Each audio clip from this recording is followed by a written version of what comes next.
So there is one place that can make you feel the most vulnerable than almost any other place. And most of us will just walk in, we accept it, we will go through it, and we will just never say a word. I had a patient today that came in, a woman in her mid-40s who had a cough, congestion, fever, and just felt like crap. When I went to stand up to listen to her heart and lungs, I said, "Can I lift up your shirt to listen to your lungs?" She stopped me and she looked at me like I had two heads, and she was like, "Excuse me?" And I said, "May I lift up your shirt and listen to your lungs?" At this point, we're looking at each other. I'm feeling like I did something wrong. She's looking at me like I have two heads.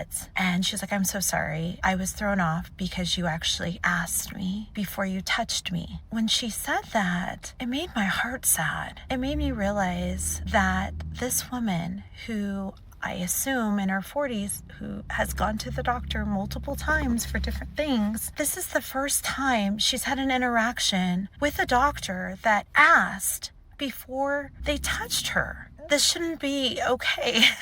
And I'm emotional about it because every interaction that a person has with a doctor builds trust, it builds communication, and it starts with consent. And when that consent isn't there, how are you supposed to trust that doctor? For anyone listening, next time you go to your doctor, before anything starts, say, "I would like you to ask my permission before you touch me, before you perform any exam." And I wish that wasn't the norm, that you had to say that, but I don't know, it just made me think of, with what this woman just shared, that there's a lot of people out there who haven't had a doctor ask their permission to touch their body before it happens, and it's not okay.